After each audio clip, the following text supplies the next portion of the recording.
Selamat pagi, selamat sahabat kepada kita semua, kepada seluruh pemirsa Hope Channel dimanapun berada. Kita bersyukur, kita berterima kasih kepada Tuhan atas berkat yang indah. Kita masih dalam keadaan sehat hingga pada hari Sabat ini. Dan pada hari Sabat ini kita akan berdiskusi sekolah Sabat yang berjudul Sangkar Burung, yang akan dibahas oleh kedua hamba Tuhan, Pendeta Jeremy Huta-Julu dan juga Pendeta Jenry Lumele. Sebelum lebih jauh di dalam pembahasan kita akan berdoa buka yang akan dibawakan oleh Pendeta Jenry. Kami persilakan Pendeta. Oke, baik. Mari kita tunduk kepala dan kita satu dalam doa, kita berdoa. Ya Tuhan Allah kami yang di sorga, pada saat ini kami bersyukur, berterima kasih karena Tuhan telah memberkati kami. Pada saat ini ya Tuhan, kami akan memulai acara sekolah sahabat kami. Memohon biarlah kuasa Tuhan dapat menjadi bagian kami, begitu juga kepada pemirsa yang mendengarkan. Sehingga ketika kami mempelajari firman Tuhan, maka kami akan memperoleh berkat-berkat Tuhan yang akan menjadi penuntun dalam kehidupan kami, untuk kami hidup semakin dekat lagi kepada Tuhan. Terima kasih ya Tuhan, ampuni kami dari segala dosa kami. Di dalam nama Yesus kami berdoa. Amin. Amin. Judul pelajaran sekolah sahabat kita sepanjang minggu ini adalah Sangkar Burung. Bagaimana makna daripada sangkar burung di dalam kerohanian kita? Itulah yang akan dibahas oleh para hamba Tuhan. Ayatnya tertulis di dalam 1 Petrus 1 ayat 6. Bunyinya demikian. Bergembiralah akan hal itu, sekalipun sekarang ini kamu seketika harus berduka cita oleh berbagai-bagai pencobaan. Nah, dikatakan di sini ada satu kisah di mana seorang tuan memiliki burung, dan di mana tuan ini melatih burungnya untuk bisa bernyanyi dengan sempurna. Apa yang dilakukan oleh tuan itu? Yang dilakukan itu adalah menempatkan burung itu di mana burung itu nanti akan bernyanyi, dan sarangnya ditutup dengan kain supaya gelap. Sehingga di dalam sangkar yang gelap itu, burung itu akan berlatih, bernyanyi, berlatih, dan bernyanyi. Dan pada suatu ketika tuannya merasa bahwa burung itu sudah pantas untuk bernyanyi, maka sangkar ataupun kain itu akan dibuka. Dan begitu kain itu dibuka, maka burung yang tadinya dilatih mampu bernyanyi dengan sempurna. Itulah gambaran bagaimana judul yang akan kita bahas pada hari Sabat yang suci ini. Kita langsung kepada hamba Tuhan Pendeta Jenry. Ini berbicara tentang perjalanan bangsa Israel, di mana pada suatu ketika mereka berada di jalan yang buntu. Untuk Pendeta Jenry, pernahkah pendeta merasa terjebak di suatu keadaan atau keadaan yang sangat buntu? Bagaimana tanggapan pendeta akan hal itu? Kami persilahkan pendeta. Oke, baik. Terima kasih kepada Sermika. Jadi ketika kita berbicara tentang terjebak ya, apalagi mengenai Betul. jalan buntu. Biasa kalau saya naik motor, biasa suka cari jalan-jalan, orang bilang jalan tikus. Ya, saya pikir jalan ini akan tembus ke jalan ini. Ketika saya lewati ternyata jalannya buntu, mau tidak mau harus putar balik ya. Dalam keadaan juga saya sering merasa demikian. Dalam keadaan hidup ini sering saya sudah memilih jalan, dan ketika saya mengikuti jalan ini, saya menemukan jalan buntu di sana. Dan saya percaya bahwa ini bukan jalan yang Tuhan kehendaki, karena jalan buntu yang saya temui. Dan ketika saya berusaha untuk mencari yang betul-betul jalan Tuhan, maka saya harus putar balik dari jalan saya sendiri untuk memilih yang mana jalan yang Tuhan telah berikan kepada saya. Mungkin itu sedikit pengalaman hidup. Baik, terima kasih. Suatu pengalaman yang sangat luar biasa ya. Ketika terjebak, maka yang dilakukan adalah putar balik untuk kembali kepada jalan yang benar. Baik, kita akan mengambil satu makna rohani, di mana bangsa Israel pun pernah berada pada satu titik, di mana itu adalah titik tidak ada lagi jalan keluar, di mana mereka berada di tepi Laut Merah. Sebelah kiri kanan itu adalah tebing, sedangkan di belakang mereka tentara Mesir sedang mengejar, hendak membunuh mereka. Untuk hamba Tuhan Pendeta Jeremy, bagaimana makna firman Tuhan tentang keberadaan bangsa Israel pada titik jalan yang buntu ini? Boleh dijelaskan Pendeta? Baik, terima kasih Sir. Dari pelajaran sekolah sahabat kita mengetahui pengalaman bangsa Israel ini dijadikan contoh untuk kehidupan kita di zaman sekarang. Dan kita melihat bahwa bangsa Israel pada saat itu sedang mengalami kebingungan gitu ya, kebingungan karena mereka mau lewat mana. Mereka sedang berjalan karena perintah yang Tuhan berikan atas pimpinan daripada Musa. Mereka sedang dituntun untuk keluar dari Mesir. Tapi timbul kesusahan ini agar mereka bisa mulai belajar mengenal siapa Tuhan mereka. Pada saat itu kita tahu bahwa Musa berdoa memohon kepada Tuhan apa yang harus ia lakukan. Tuhan katakan, angkatlah tongkatmu gitu kan, sehingga Laut Merah itu terbelah. Pada saat itu bangsa Israel melihat dan mengingat kembali 10 tulah yang sudah pernah mereka lihat, yang baru-baru ini masih fresh, masih segar dalam ingatan mereka, bagaimana Tuhan mereka sudah mengalahkan Tuhan-Tuhannya orang Mesir, dewa-dewanya orang Mesir. Dan saat ini mereka melihat satu mujizat yang besar, bahwa alam pun tunduk kepada Tuhan mereka. Artinya bahwa mereka pada saat proses yang sulit itu, proses yang kita pikir seperti tidak ada harapan lagi. Karena ya kalau begitu secara strategi perang manusia otomatis kalah. Makin lama orang Mesir ini mendekat, pasti mereka akan diserang. Dan mereka bisa saja mati karena tanpa pertahanan. Mereka sedang mau kabur, tidak bersiap-siap, bawa senjata, bawa alat bertahan. Tapi pada saat itulah mereka mengenal Tuhan. Pada saat paling sulit dalam kehidupan kita, Tuhan menunjukkan kuasanya. Pada saat itulah kita semakin mengenal Tuhan kita. Di jalan yang buntu itu justru kita akan lebih mengenal Tuhan kita. Terima kasih. Baik, terima kasih. Ternyata dari kejadian ini bisa kita melihat bahwa istilah jalan buntu itu hanya ada bagi manusia. Ya. Dan bagi Tuhan selalu ada jalan terbuka atas solusi permasalahan-permasalahan yang kita hadapi. Begitu ya pendeta. Bagi Tuhan tidak ada yang mustahil. Tidak ada yang mustahil. Dan mujizat adalah jalan keluar yang akan diberikan kepada kita. Itu tadi kalau kita berbicara tentang jalan buntu. Nah, kita selanjutnya masih perjalanan bangsa Israel. Di dalam Keluaran 17 ayat 1 dikatakan demikian. Kemudian berangkatlah segenap jamaah Israel dari padang gurun Sin, berjalan ke tempat persinggahan sesuai dengan titah Tuhan. Lalu berkemahlah mereka di Refidim. Tetapi di sana tidak ada air untuk diminum bangsa itu. Nah, ini yang buntu bukan perjalanannya, bukan jalannya yang buntu, tetapi kebutuhan fisik yang terlihat buntu. Tidak ada air. Sedangkan kalau kita dalam sebuah perjalanan, air itu merupakan satu hal yang sangat penting. Nah, untuk hamba Tuhan Pendeta Jeremy, apa kira-kira yang Tuhan mau ajarkan kepada bangsa Israel pada saat itu?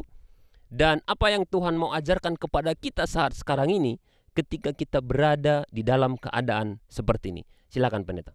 Baik, terima kasih. Umat-umat Tuhan yang terkasih, boleh saja dalam kehidupan kita mengalami hal yang serupa dengan yang dialami oleh bangsa Israel. Pada saat itu mereka sebenarnya tidak ada air, tapi mereka menemukan air. Pada saat mereka temukan air itu ternyata rasanya pahit. Mereka tidak bisa minum. Kemudian Musa melempar sebatang kayu dan air itu berubah menjadi manis. Dan kisah itu menggambarkan bagaimana yang kita punya adalah satu sumber yang korup, yang sumber itu tidak baik, tidak jernih, ibarat air gitu ya. Tapi dengan hadirnya Yesus Kristus dalam diri kita bisa diubahkan. Air yang tadinya pahit jadi manis. Mungkin perangai kita yang tadinya sensitifan orangnya jadi lebih kalem, jadi lebih positif. Kita yang tadinya orang mudah marah, sekarang jadi lebih sabar. Kita yang tadinya orangnya mungkin lebih ke negative thinking, berubah jadi positive thinking ketika ada Yesus hadir dalam kehidupan kita.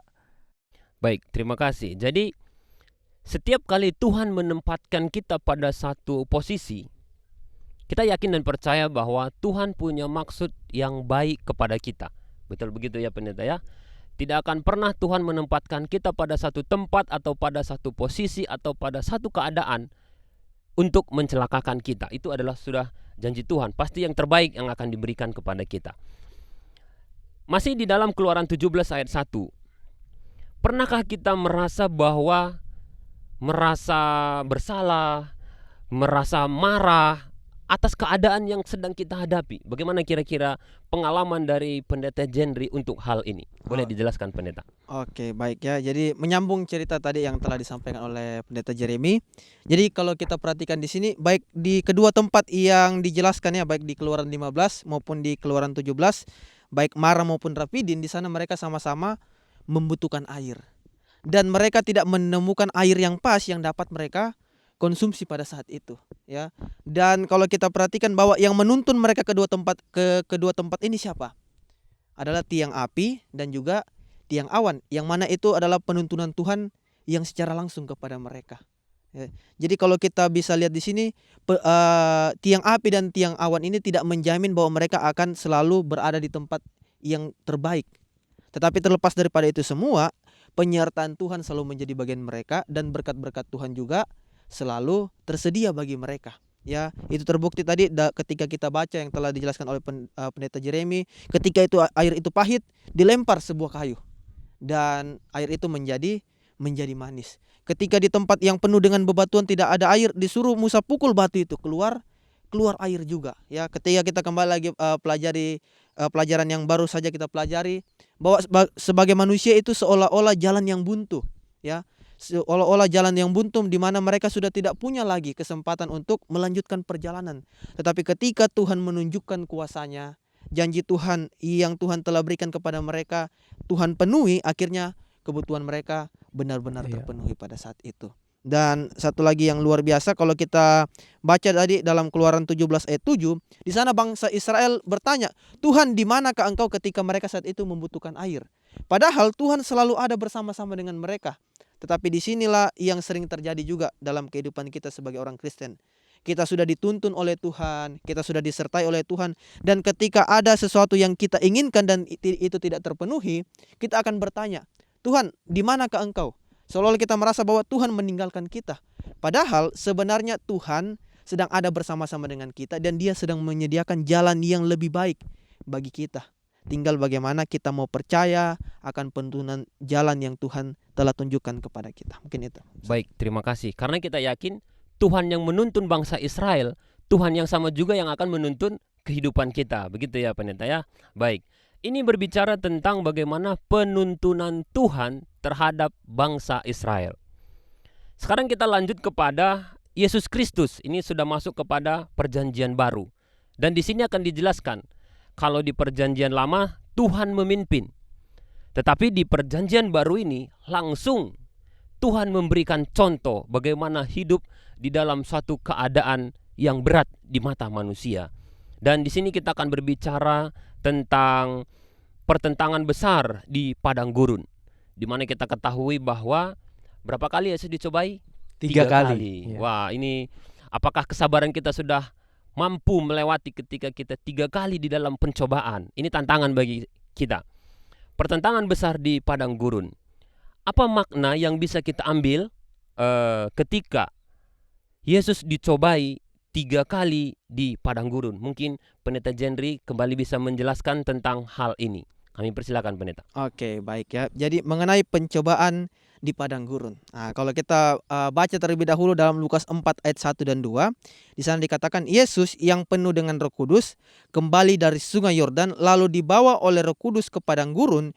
Di situ ia tinggal 40 hari lamanya dan dicobai iblis, ya. Ini merupakan sebuah ayat yang kadang diartikan bahwa seolah-olah Roh Kudus yang menuntun Yesus untuk dicobai pada saat itu, ya. Sebenarnya Tuhan hanya mengizinkan pencobaan itu datang, salah satu contoh di kehidupan Yesus pada saat itu, ketika dia sedang dicobai di padang gurun, ya. Ketika dia berpuasa 40 hari, di situ ada kesempatan yang dilihat oleh iblis. Iblis mengambil kesempatan ingin mencobai Yesus.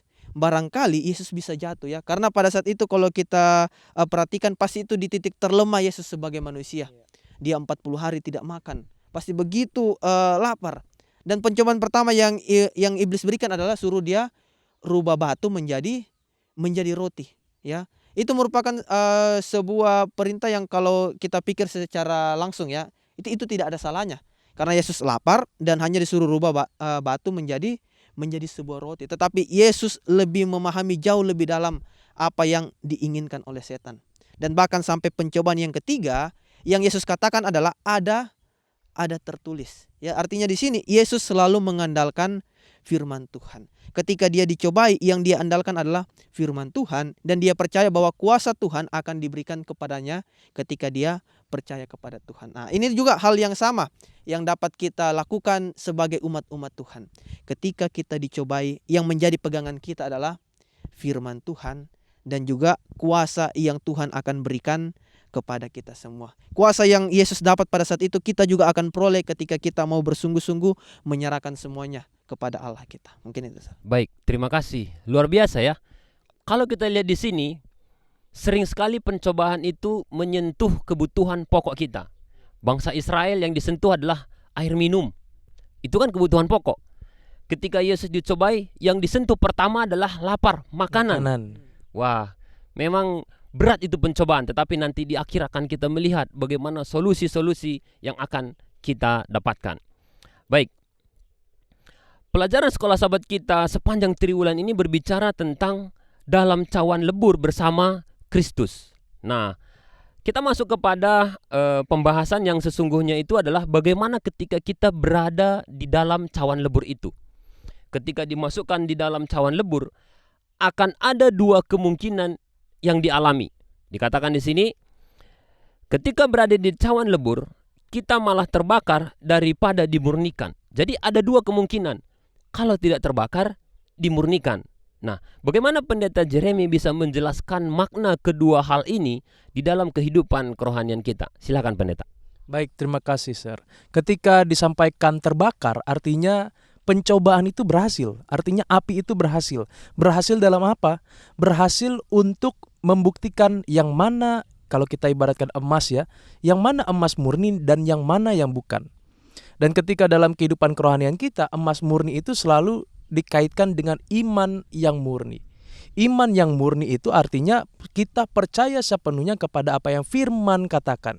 Itu sebabnya Yesus dalam pencobaannya dia selalu katakan ada tertulis, karena apa yang dituliskan itulah yang dia percayai, itulah yang dia imani. Dan ketika pencobaan itu datang kepada Yesus yang tiga itu, ibarat sebuah cawan lebur itu di dalam api yang sangat tinggi yang menyentuh segala dasar kebutuhan pokok kita, Yesus membuktikan bahwa ia dapat beriman. Dalam kata lainnya, ia dapat berserah, ia dapat percaya kepada firman Tuhan yang dia pegang. Dan inilah pertentangan besar itu.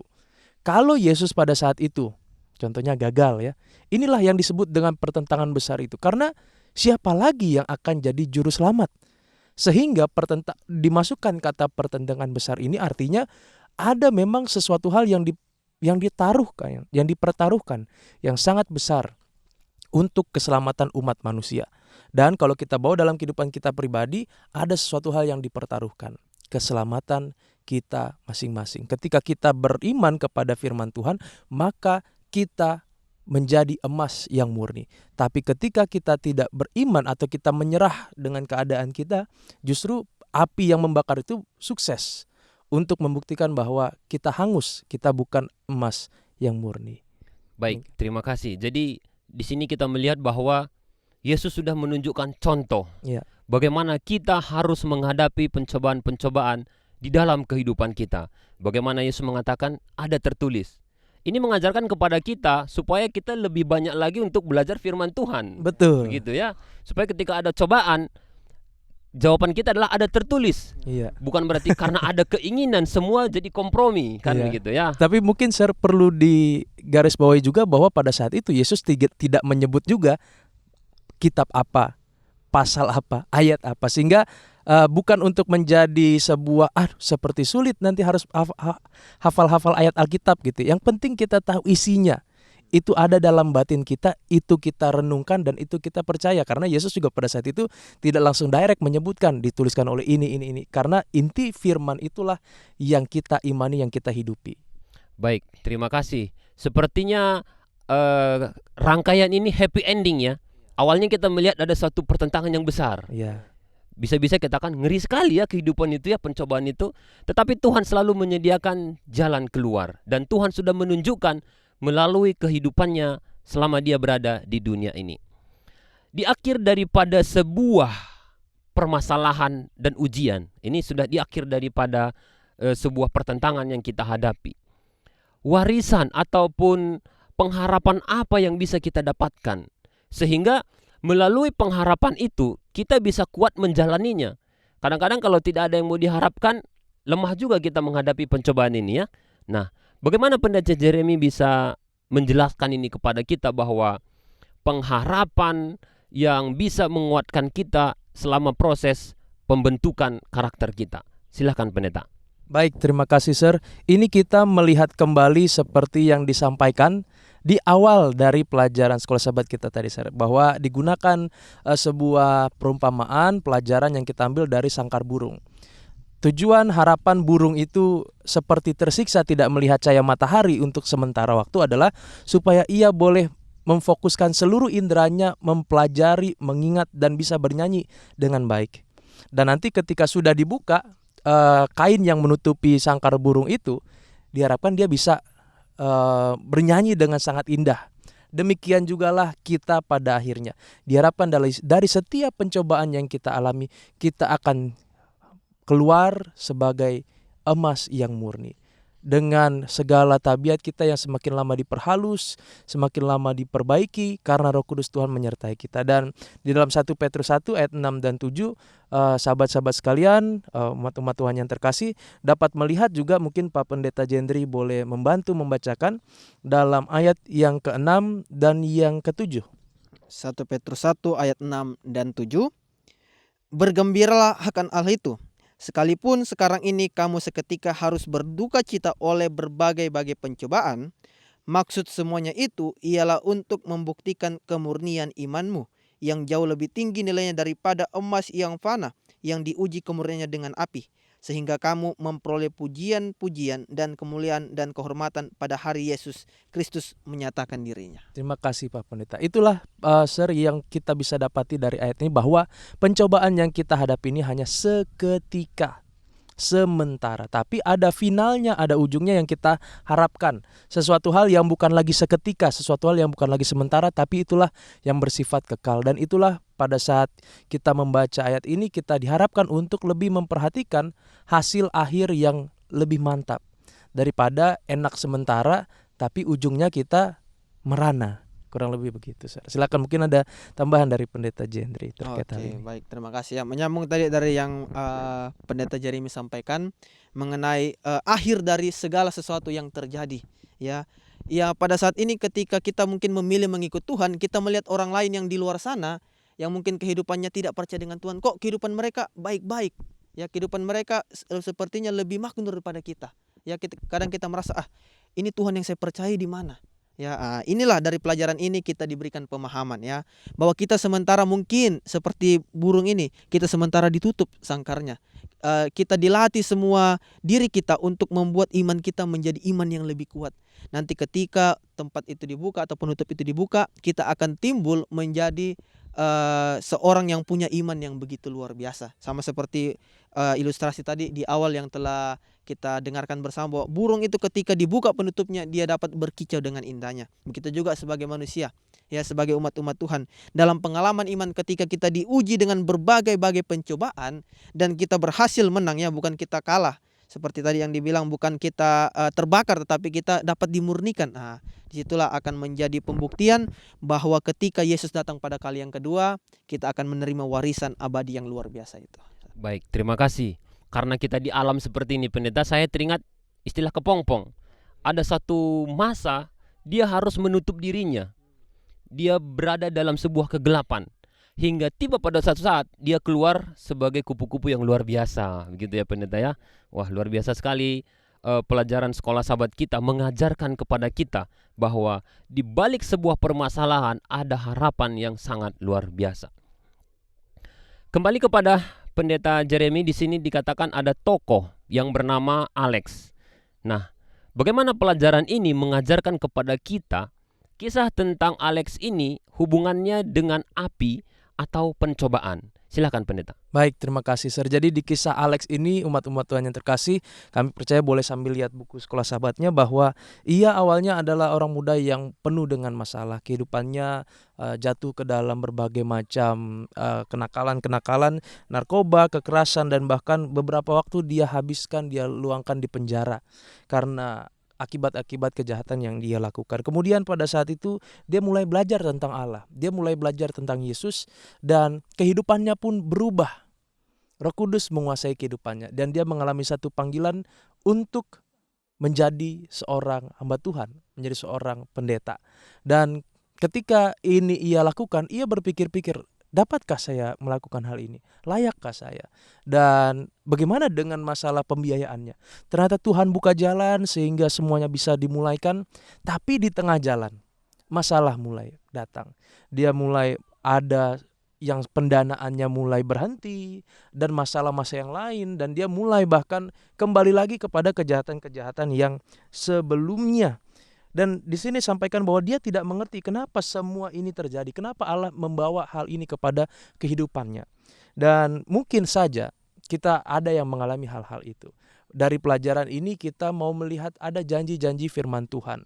Sama seperti tadi pelajaran-pelajaran yang sebelumnya sudah kita bahas, dan kali ini kita diberikan seperti obat penawar kalau seandainya kita mengalami hal ini. Ada beberapa ayat yang mungkin umat-umat yang terkasih boleh baca. Yang pertama Yeremia 29 ayat 13, bahwa ketika kita berdoa kepada Tuhan, Tuhan akan mendengar doa kita. Di mana Tuhan sekarang masih bisa ditemui, temuilah Dia untuk memohon pengharapan daripadanya. Ada juga Roma 8 ayat 28 bahwa setiap hal Tuhan bekerja juga dalam kehidupan kita, menggunakan hal-hal yang baik untuk setiap orang yang dipilih oleh Tuhan, untuk setiap orang yang dikasihi oleh Tuhan. Siapa itu? Setiap orang yang punya kesempatan mengenal Yesus Kristus. Mereka orang-orang yang sangat berharga, memiliki kesempatan yang sangat berharga karena mengenal Yesus Kristus dalam kehidupannya. Mungkin ini yang kami boleh sampaikan. Baik, terima kasih atas penjelasan yang sangat jelas. Jadi kita sudah melihat bagaimana banyak sekali kisah bangsa Israel, kisah Yesus, kisah daripada Alex ini sendiri, mengajarkan semua kepada kita bahwa kita harus kuat dalam segala pencobaan, karena di balik itu ada suatu pengharapan yang luar biasa kita dapatkan.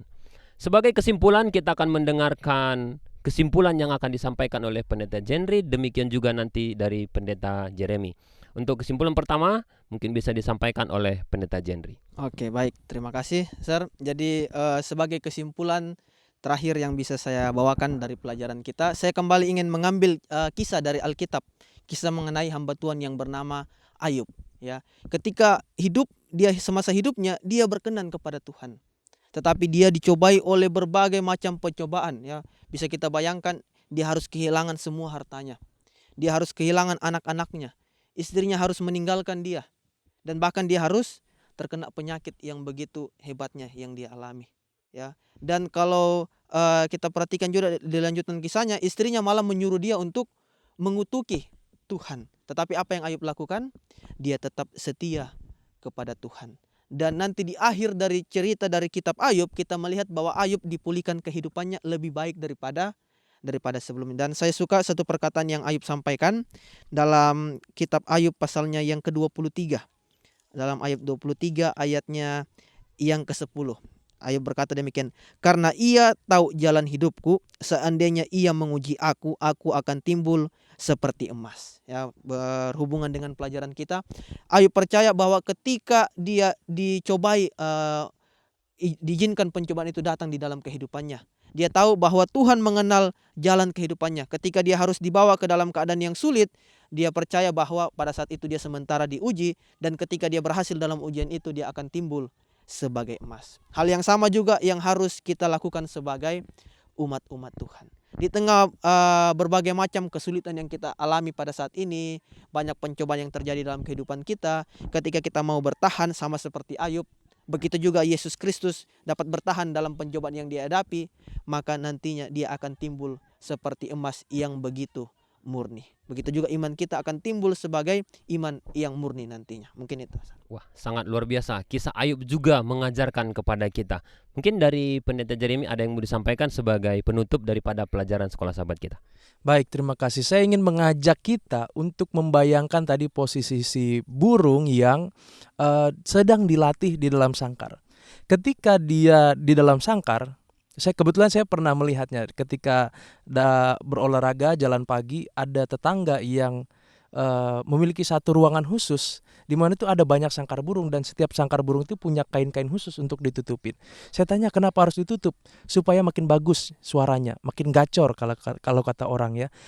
Kita bayangkan apa yang dinyanyikan oleh si burung itu adalah apa yang didengar pada saat sangkarnya ditutup. Pada saat dalam pencobaan, hasil akhir kita nantinya adalah berkaitan dengan apa yang kita dengar pada saat selama pencobaan itu. Pada saat pencobaan datang, setan tidak tinggal diam. Dia selalu membisikkan kata-kata yang membuat kita patah semangat, supaya meragukan Tuhan, menganggap kita sendirian. Dan ketika kita terjebak ataupun terlena dengan hal-hal yang membuat kita mungkin karena terbawa perasaan dalam pencobaan itu, hasil akhirnya kurang lebih seperti apa yang kita dengarkan. Tapi ketika dalam pencobaan kita mendengarkan apa yang disampaikan oleh firman Tuhan, kata-kata penguatan, janji-janji firman Tuhan, maka hasil akhirnya adalah seperti apa yang kita dengarkan. Artinya, marilah kita mengajak kita semua untuk mendidik pikiran kita dengan firman Tuhan. Apa yang kita dengar, itulah kita. Apa yang kita makan, itulah kita. Apa yang kita pikirkan, itulah kita. Apa yang kita tonton, itulah kita. Itu secara sederhana hanya menyampaikan bahwa apa yang masuk dalam pikiran kita, itulah juga yang akan keluar. Maka Amsal 4 ayat 23 sampaikan, hati-hatilah, berjaga-jagalah dengan hati kita, karena dari situlah terpancar seluruh kehidupan. Dan dari pelajaran kita untuk melihat bahwa kekurangan-kekurangan kita di dalam hari Jumat pendalaman, Tuhan mengizinkan itu untuk melihat apa kekurangan kita dan supaya kita terus berharap kepada Tuhan. Terima kasih. Baik, terima kasih penjelasan yang sangat luar biasa sekali, yang memberikan kita pengharapan bahwa segala sesuatu yang Tuhan lakukan di dalam kehidupan kita itu adalah berujung yang luar biasa, berujung indah. Karena di dalam pencobaan Tuhan tidak akan membiarkan kita berjalan sendirian. Begitu ya, Pendeta ya. Inilah yang menjadi pelajaran sekolah sahabat kita sepanjang minggu ini. Kiranya ini dapat menguatkan iman kerohanian kita ke depannya. Karena dengan iman kita yakin bahwa Tuhan selalu berjalan bersama dengan kita. Sebelum kita berpisah untuk menutup diskusi sekolah sahabat kita, kami mengundang Pendeta Jeremy untuk menutup kita di dalam doa. Silakan Pendeta. Mari kita sama-sama berdoa. Ya Tuhan Allah kami dalam kerajaan sorga, terima kasih untuk setiap hal yang Tuhan izinkan terjadi dalam kehidupan kami. Boleh saja hal itu adalah yang menyenangkan kami, tapi boleh juga hal itu menyedihkan kami, membuat kami merasakan hal-hal yang sulit. Tapi melalui pelajaran sekolah sahabat kami ini Tuhan, biarlah kami boleh berbahagia karena Tuhan memiliki rencana, rancangan yang indah dalam kehidupan kami. Tuhan ingin kami diselamatkan. Dan kami rindu Tuhan untuk tetap setia berpegang pada firman Tuhan. Memberkati seluruh pemirsa Hope Channel Borneo dimanapun mereka berada, dalam seluruh pergumulan kehidupan kami semuanya. Biarlah karya Tuhan yang nyata, dan kami selalu percaya bersandar kepada firman Tuhan. Ini doa kami Tuhan, dalam nama Yesus Kristus kami berdoa. Amin. Amin. Demikianlah diskusi sekolah sahabat kita. Tuhan memberkati. Selamat sahabat.